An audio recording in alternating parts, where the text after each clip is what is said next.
Please welcome to speak to us the funniest man on earth, a performer of legendary comic genius, a children's book author of profound depth, an individual of enormous compassion who is doing so much to make our world a better place, the great Jim Carrey.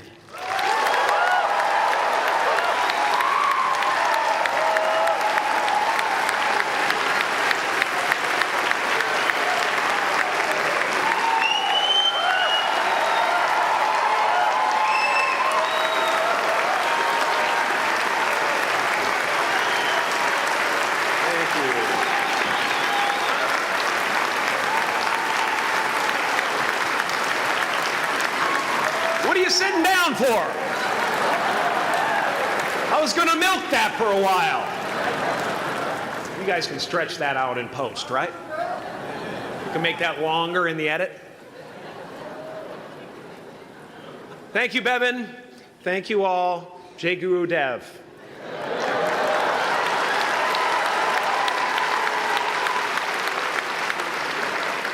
I brought one of my paintings to show you today. I hope you guys are going to be able to see it okay. It's not one of my bigger pieces, so you might want to move down front. Get a good look at it. Faculty, parents, friends, dignified guests, graduating class of 2014. And all the dead baseball players coming out of the corn to be with us today. After the harvest, there's no place for them to hide. Fields are empty. There's no cover there.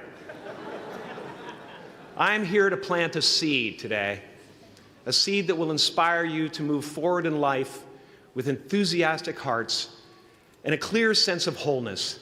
The question is, will that seed have a chance to take root? Or will I be sued by Monsanto and forced to use their seed?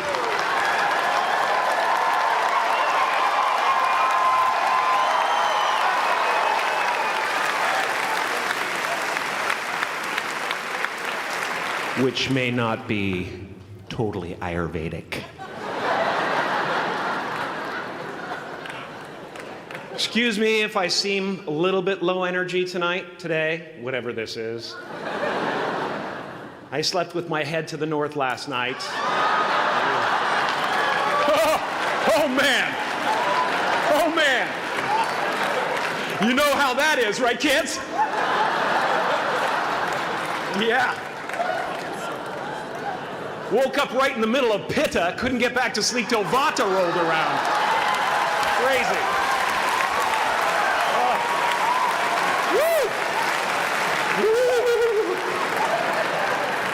But I didn't freak out, you know. I used that time to eat a large meal. Connect with someone special on Tinder.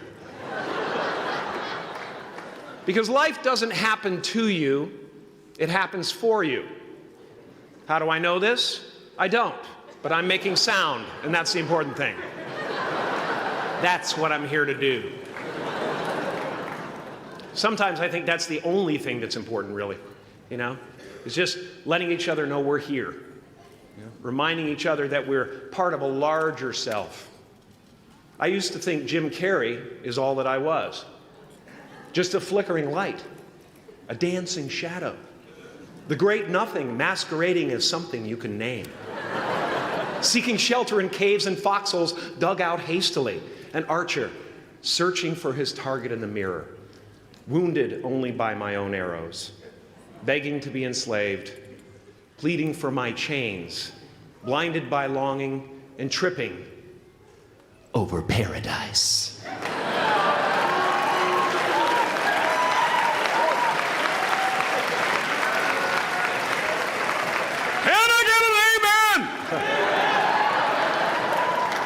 You didn't think I could be serious, did you? I don't think you understand who you're dealing with. I have no limits.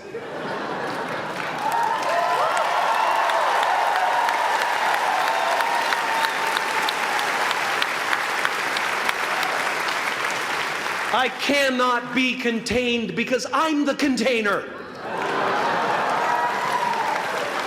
You can't contain the container, man. You can't contain the container. I used to believe that who I was ended at the edge of my skin, that I had been given this little vehicle called a body from which to experience creation. And though I couldn't have asked for a sportier model, it was, after all, a loaner and would have to be returned. Then I learned that everything outside the vehicle was part of me too. And now I drive a convertible.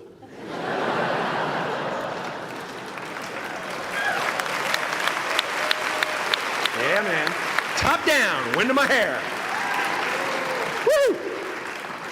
I am elated and truly excited to be present and fully connected to you at this important moment in your journey.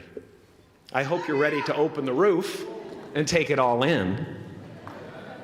Okay, 4 more years then. They're obviously not ready. This needs some more cutting. Now, I want to thank the trustees, the administrators, the faculty of MUM for creating an institution worthy of Maharishi's ideals of education, a place that teaches knowledge and experience, the knowledge and experience necessary to be productive in life, as well as enabling the students through transcendental meditation and ancient Vedic knowledge to slack off twice a day for an hour and a half.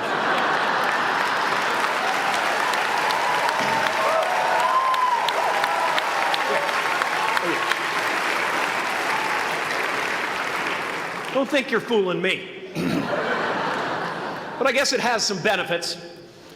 It does allow you to separate who you truly are and what's real from the stories that run through your head. You have given them the ability to walk behind the mind's elaborate set decoration and to see that there's a huge difference between a dog that is going to eat you in your mind and an actual dog that is going to eat you.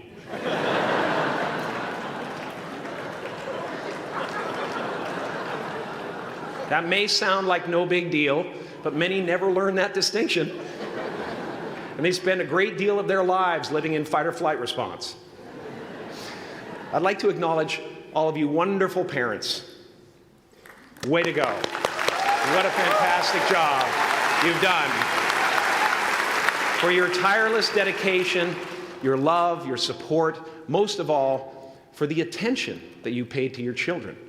I have a saying, beware the unloved, because they will eventually hurt themselves or me. But when I look at this group here, you know, I feel really safe. I do. I'm just going to say it. My room is not locked. My room is not locked. No doubt some of you will turn out to be crooks. But white-collar stuff, you know, Wall Street, that type of thing, you know, crimes committed by people with self-esteem. Stuff parents can still be proud of in a weird way. And to the graduating class of 2017, -3, you didn't let me finish. Congratulations. Yes, give yourself a round of applause, please. Please.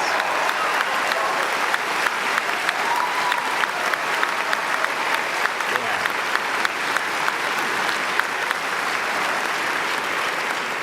You are the vanguard of knowledge and consciousness, a new wave in a vast ocean of possibilities. On the other side of that door, there's a world starving for new ideas, new leadership. I've been out there for 30 years. She's a wildcat.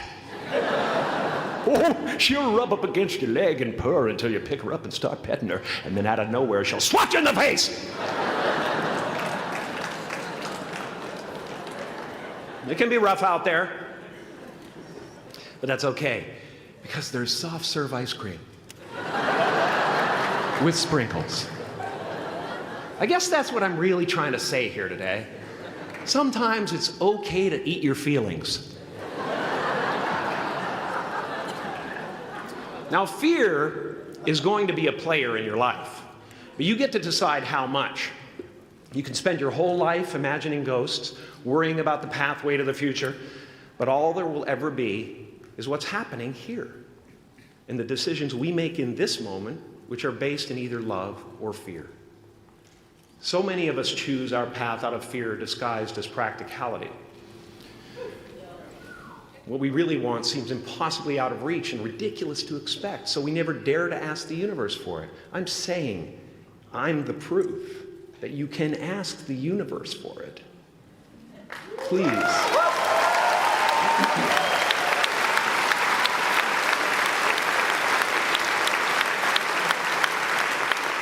And if it doesn't happen for you right away, it's only because the universe is so busy fulfilling my order.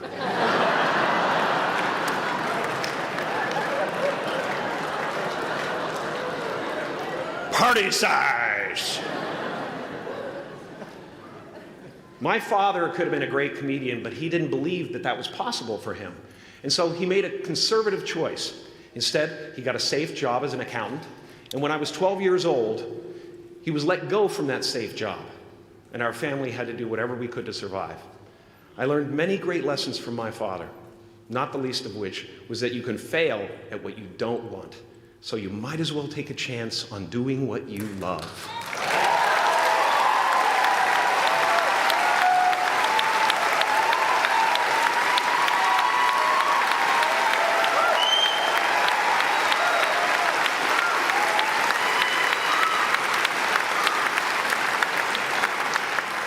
It's not the only thing he taught me, though.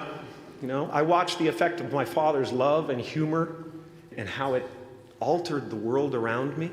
And I thought, that's something to do. That's something worth my time. It wasn't long before I started acting up. You know, people would come over to the house and they'd be greeted by a 7-year-old throwing himself down a large flight of stairs. They would say, "What happened?" And I would say, "I don't know. Let's check the replay." I'd go back to the top of the stairs and come back down in slow motion.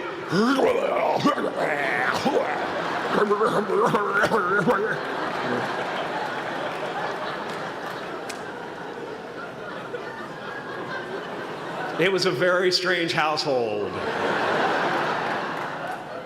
My father used to brag that I wasn't a ham, I was the whole pig.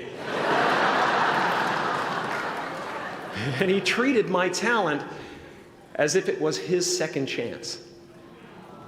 When I was about 28, after a decade as a professional comedian, I realized one night in LA that the purpose of my life had always been to free people from concern, just like my dad. And when I realized this, I dubbed my new devotion the Church of Freedom from Concern. The Church of FFC.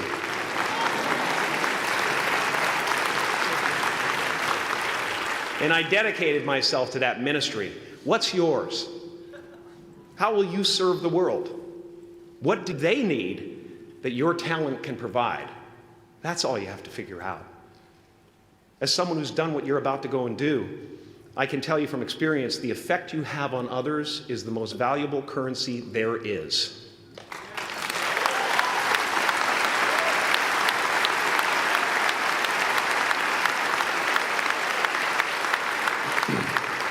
Because everything you gain in life will rot and fall apart, and all that will be left of you is what was in your heart.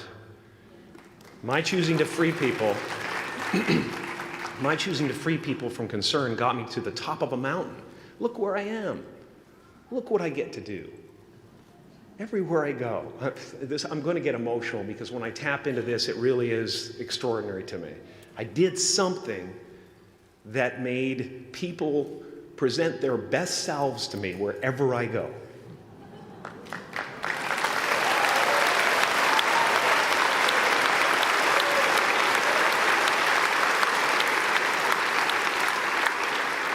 I am at the top of the mountain, and I was, and the only one I hadn't freed was myself, and that's when my search for identity deepened. I wondered who I'd be without my fame. Who would I be if I said things that people didn't want to hear? Or if I defied their expectations of me?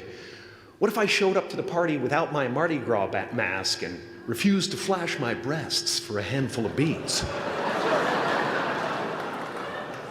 I'll give you a moment to wipe that image out of your mind. But you guys are so ahead of the game. You already know who you are.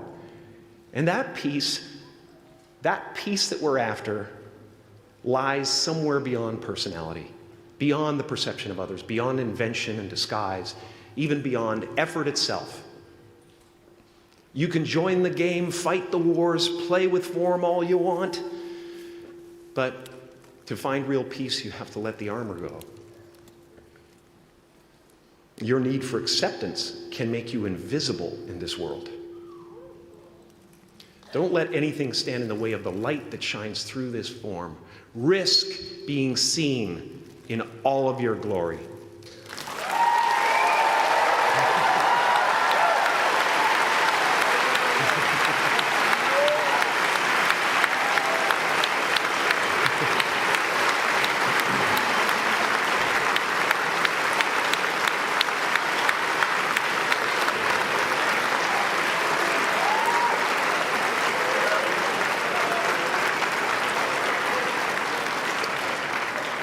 It's not big enough. This painting is big for a reason. It's called high visibility. It's about picking up the light and daring to be seen. Here's the tricky part. Everyone is attracted to the light. The party host up at the top, who thinks unconsciousness is bliss and is always offering to drink from the bottles that empty you. Misery below her. Despises the light, can't stand when you're doing well, wishes you nothing but the worst. The Queen of Diamonds, under him, needs a king to build her house of cards. And the hollow one down bottom there will cling to your leg and say, please don't leave me behind, for I have abandoned myself. Even those who are closest to you and most in love with you, the people you love most in the world, will find clarity confronting at times. This painting took me thousands of hours to complete. And when I was finished, thank you, thousands of hours, yes. I'll never get them back. I'll never get them back.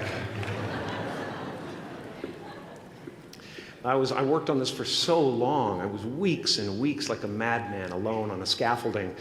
And when I was finished, one of my friends said, this would be a cool blacklight painting. So I started over.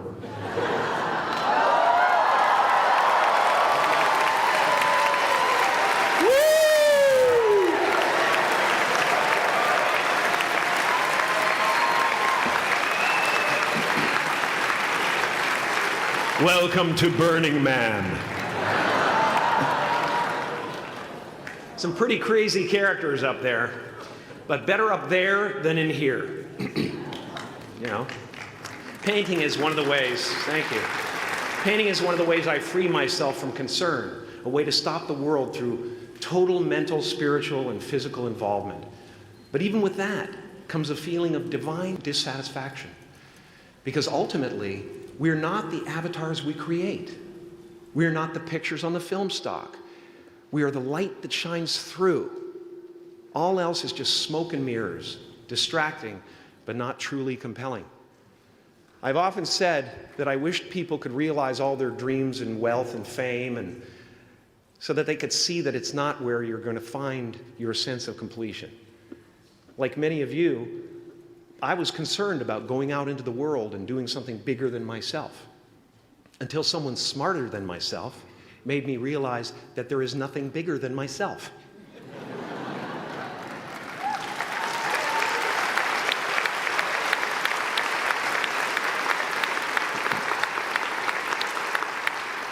My soul is not contained within the limits of my body. My body is contained within the limitlessness of my soul. One unified field.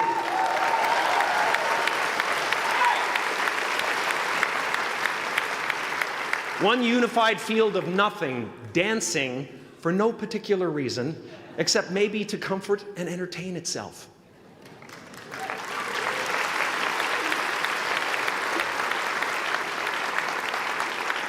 As that shift happens in you, you won't be feeling the world, you'll be felt by it. You'll be embraced by it. Now I'm always at the beginning. I have a reset button, and I ride that button constantly. Once that button is functioning in your life, there's no story that the mind could create that will be as compelling. The imagination is always manufacturing scenarios, both good and bad, and the ego tries to keep you trapped in the multiplex of the mind.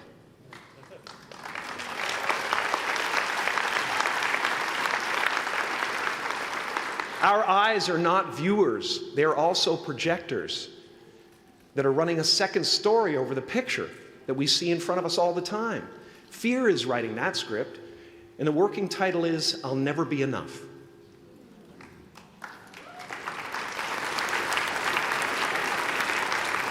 Are you going to look at a person like me and say, how could we ever hope to reach those kind of heights, Jim? How can we make a painting that's too big for our home? How do you fly so high without a special breathing apparatus?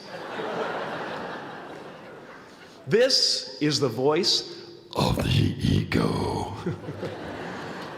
And if you listen to it, there will always be someone who's doing better than you. No matter what you gain, ego will not let you rest. It will tell you that you cannot stop until you've left an indelible mark on the earth, until you've achieved immortality. How tricky is this ego that it would tempt us with the promise of something we already possess?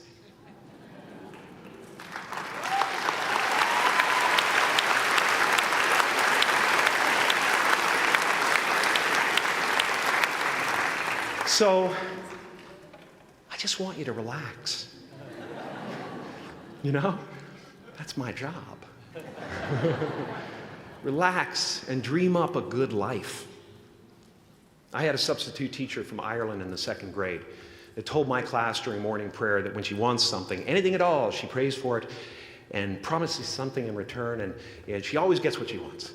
Well, I'm sitting at the back of the classroom, you know, thinking, wow, my family can't afford a bike, you know. So I went home and I prayed for one. And I promised I would recite the rosary every night in exchange. Broke that promise. But 2 weeks later, I got home from school to find a brand new Mustang bike with a banana seat and Easy Rider handlebars. Yeah. From fool to cool. My family informed me that I had won the bike in a raffle that a friend of mine had entered my name in without my knowledge whatsoever. So that type of thing has been happening to me ever since. As far as I can tell, it's just about letting the universe know what you want and working toward it while letting go of how it comes to pass.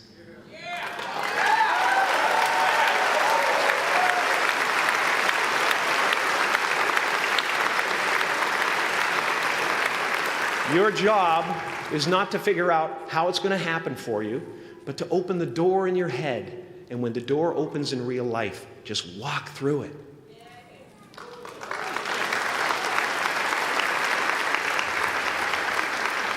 And don't worry if you miss your cue, because there's always doors opening. They keep opening.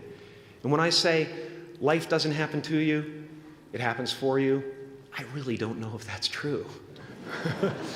I'm just making a conscious choice to perceive challenges as something beneficial so that I can deal with them in the most productive way. You'll come up with your own style. That's part of the fun. Oh, and why not take a chance on faith as well?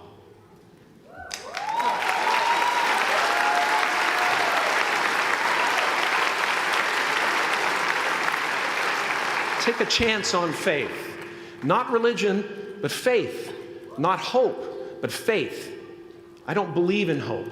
Hope is a beggar. Hope walks through the fire, and faith leaps over it.